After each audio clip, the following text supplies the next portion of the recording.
इस वीडियो में YONO SBI और एसबीआई नेट बैंकिंग से रिलेटेड 3 ऐसे प्रॉब्लम के बारे में बताऊंगा जो आपको फ्यूचर में कभी भी फेस करनी पड़ सकती है, या फिर हो सकता है इन तीनों में से कोई एक प्रॉब्लम अभी भी आपको फेस करनी पड़ रही होगी, जिस वजह से ना तो आप योनो एसबीआई में लॉगिन कर पा रहे होंगे और ना ही आप एसबीआई नेट बैंकिंग में लॉगिन कर पा रहे होंगे, क्योंकि आपको सॉल्यूशन पता नहीं है। आज आप लोग इस वीडियो को एंड तक देखिएगा। इस वीडियो में मैं आपको वन बाय वन करके तीनों प्रॉब्लम के बारे में बताऊंगा और साथ ही साथ इसका सॉल्यूशन भी बताते जाऊंगा। आपको कहीं भी जाने की, किसी भी ब्रांच में जाने की जरूरत नहीं पड़ेगी। आप इन तीनों प्रॉब्लम को घर बैठे ही सॉल्व कर पाएंगे और YONO SBI, SBI net banking में आसानी पूर्वक लॉग इन कर पाएंगे। तो आइए वीडियो शुरू करते हैं। तो सबसे पहले बात करते हैं प्रॉब्लम नंबर फर्स्ट की, और हर एक प्रॉब्लम का स्क्रीनशॉट मैं साइड में दिखाते जाऊंगा, तो वीडियो को एंड तक देखते रहिएगा। काफी मजा आएगा और बहुत कुछ सीखने को मिलेगा। ठीक है, देखिए साइड में आपको एक स्क्रीनशॉट दिख रहा होगा। यहाँ पर क्या लिखा हुआ है, please log in to www.online.sbi। ठीक है, using your internet banking credentials and change your login password. जब आप योनो एसबीआई एप्लीकेशन में लॉगिन करते होंगे तो इस तरह की समस्या आपको कई बार फेस करनी पड़ती होगी, मतलब इस तरह का मैसेज आपको देखने को मिल ही जाता होगा। अब सबसे बड़ा सवाल ये उठता है कि आखिर में ऐसा क्यों। ठीक है, और इसको हम कैसे सॉल्व करें। देखिए अभी मैं जो भी तरीका बताने वाला हूं, जो भी टेक्निकल इशू के बारे में बताऊंगा, 3 तरह के टेक्निकल इशू मैं आपको बताऊंगा, लेकिन तीनों का एक ही सॉल्यूशन है। ठीक है, इसके अलावा एक और आप साइड में स्क्रीनशॉट देख लीजिए। ठीक है ना, यहाँ पर जब आप सिम वेरिफिकेशन कर लेते हैं, जैसे आपने योनो एसबीआई में रजिस्ट्रेशन करना चाहा, कोशिश किया, तो वहां पर आपका सिम वेरिफिकेशन हो गया। कई बार तो ऐसा भी होता है कि सिम वेरिफिकेशन होने के बाद नेक्स्ट पेज आता ही नहीं है काफी सारे यूजर्स को। जी हाँ, मतलब वहीं का वही रुका रह जाता है, पेज आगे बढ़ता ही नहीं है। ओके, अब ऐसे में समस्या आ जाती है। लेकिन दूसरी जो समस्या है वो भी काफी सारे यूजर्स को फेस करनी पड़ती है। आप साइड में स्क्रीनशॉट देख लीजिए। यहाँ पर जब सिम वेरिफिकेशन हो जाता है, आपका मोबाइल नंबर वेरिफिकेशन, तब आपको यूजर नेम और लॉगिन पासवर्ड इनपुट करने के लिए बोला जाता है। अब यहाँ पर काफी सारे यूजर्स अपना यूजर नेम और लॉगिन पासवर्ड इनपुट करना चाहते हैं। आप साइड में देखिए, तो वहां पर आपके मोबाइल फोन का कीपैड, जिसको आप कीबोर्ड कहते हैं, काम करता ही नहीं है, वर्क ही नहीं करता। आप उस पर क्लिक करते हैं यूजर नेम वाले बॉक्स या लॉगिन पासवर्ड वाले बॉक्स पर, तो वहां पर आपका कीबोर्ड ओपन ही नहीं होता है। तो आपको वहां पर लॉगिन पासवर्ड या यूजर नेम डालने में समस्या आती है। अब आप सोच रहे होंगे ऐसा क्यों हो रहा है, कहीं मेरा फोन खराब तो नहीं हो गया या फिर कोई और प्रॉब्लम तो नहीं हो गया। ठीक है ना, लेकिन ऐसा कुछ है नहीं। मैं आपको सॉल्यूशन बता दूंगा। सबसे पहले आप प्रॉब्लम समझ लीजिए।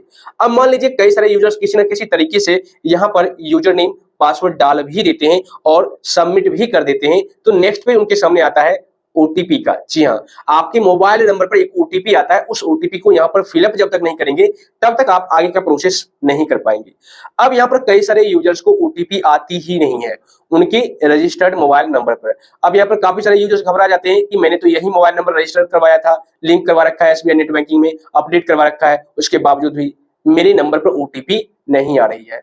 तो भाई नहीं आएगी, इसका सिर्फ एक सॉल्यूशन है। यहाँ पर काफी सारे यूजर्स क्या करते हैं कि उस एप्लीकेशन को, योनो एसबीआई को अनइंस्टॉल कर देते हैं और दोबारा से रीइंस्टॉल करते हैं। उसके बाद फिर से ये सारा प्रोसेस करते हैं और फिर से उन्हें यही सारी समस्या फेस करनी पड़ जाती है। जबकि इसका सॉल्यूशन अनइंस्टॉल करना नहीं है, सिर्फ एक सॉल्यूशन है, वो ये है कि आप अपने एसबीआई नेट बैंकिंग का लॉगिन पासवर्ड चेंज कर लीजिए। जी हाँ, चूंकि देखिए एसबीआई का कहना यह है कि सुरक्षा का मद्देनजर रखते हुए आपको अपने एसबीआई नेट बैंकिंग का लॉगिन पासवर्ड हर कुछ महीने पर, चाहे 3 महीने या 6 महीने पर, लॉगिन पासवर्ड चेंज करते रहना चाहिए। तभी आप योनो एसबीआई या एसबीआई नेट बैंकिंग को यूज कर पाएंगे। अदरवाइज आप योनो एसबीआई या योनो एसबीआई लाइट ऐप को यूज नहीं कर पाएंगे। ठीक है, तो ये प्रॉब्लम तो क्लियर हो गई। अब इसका सॉल्यूशन भी लाइव देख लीजिए। आपको किस तरीके से चेंज करना है अपना लॉगिन पासवर्ड, इसको भी समझ लेते हैं। तो चलिए चलते हैं मोबाइल के स्क्रीन पर। तो दोस्तों अभी मैं आपको जितने भी टेक्निकल प्रॉब्लम के बारे में बताया हूं, इन सारे टेक्निकल प्रॉब्लम को आप सिर्फ लॉगिन पासवर्ड को चेंज करने के बाद सॉल्व कर सकते हैं, फिक्स कर सकते हैं, ऑटोमेटिक फिक्स हो जाएगा। आप तरीका समझ लीजिए किस तरीके से लॉगिन पासवर्ड को चेंज कर सकते हैं। लेकिन उससे पहले मैं आपको क्लियर कर दूं, जब आप लॉगिन पासवर्ड चेंज करेंगे तो आपके केस में 2 सिचुएशन हो सकती है। फर्स्ट सिचुएशन ये हो सकती है कि आपको आपका यूजर नेम और लॉगिन पासवर्ड पता होगा, तब आप चेंज करना चाहते होंगे। और दूसरा सिचुएशन ये भी हो सकता है कि आपको अपना यूजर नेम और लॉगिन पासवर्ड पता नहीं होगा और उसके बावजूद भी आप चेंज करना चाहते हैं। तो दोनों ही सिचुएशन के बारे में मैं आपको क्लियर कर देता हूं। ठीक है, तो सबसे पहले आप क्या कीजिए, क्रोम ब्राउजर को ओपन कीजिए। ओपन करने के बाद आपको एसबीआई नेट बैंकिंग में लॉगिन करना है, क्योंकि आपको पता है यूजर नेम और लॉगिन पासवर्ड। तो आप यहाँ पर सर्च कीजिए www.onlinesbi.sbi। ठीक है, सर्च करने के बाद इस तरीके से एक पेज ओपन हो जाएगा। यहाँ पर आप रिफ्रेश कर दीजिए। अब लॉगिन कर लीजिए। ठीक है, लॉगिन वाले ऑप्शन पर क्लिक कीजिए। तो जैसे ही लॉगिन पर क्लिक करेंगे, अब आएगा कंटिन्यू टू लॉगिन, इस पर आप क्लिक कीजिए और यहाँ पर देखिए आपको अपना यूजर नेम और लॉगिन पासवर्ड इस कैप्चा को इस बॉक्स में डाल करके लॉगिन कर लेना है। अब देखिए आपके मोबाइल नंबर पर एक ओटीपी आएगा कुछ इस तरीके से, उस ओटीपी को इस बॉक्स में आप फिलअप कर लीजिए।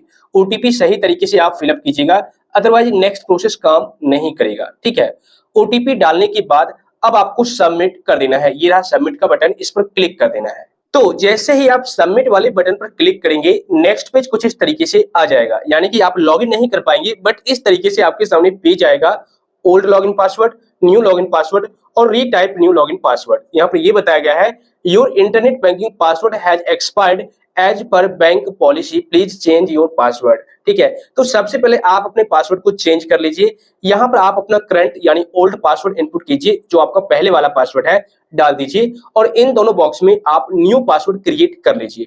पासवर्ड कैसा होना चाहिए यहाँ पर मेंशन किया गया है, आप रीड कर लीजिए। उसके बाद सारा डिटेल्स फिलअप करने के बाद आपको सबमिट वाले ऑप्शन पर क्लिक कर देना है। नेक्स्ट स्टेप में कुछ इस तरीके से पेज आएगा। आपके रजिस्टर्ड मोबाइल नंबर पर वन टाइम यानी कि ओटीपी आएगा। ठीक है, उस ओटीपी को इस बॉक्स में फिलअप कर लीजिए। अगर एक बार में ओटीपी नहीं आती है तो आप click here to resend the OTP पर क्लिक कीजिएगा, तो ओटीपी आ जाएगा। ओटीपी यहाँ पर इनपुट कीजिए और सबमिट कर दीजिए। तो जैसे ही आप सबमिट करेंगे, यहाँ पर ये बताया जाएगा dear customer your password has been updated successfully.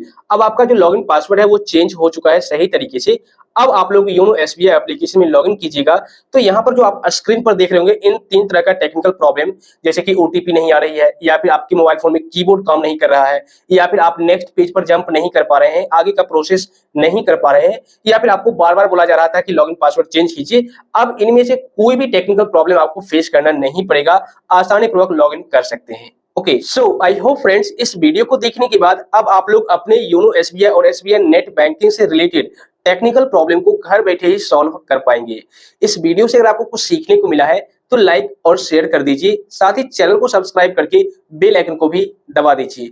और अगर आपको किसी प्रकार की समस्या आ रही है या किसी टॉपिक से रिलेटेड आपको जानकारी चाहिए तो आप मुझे नीचे कमेंट कर दीजिए।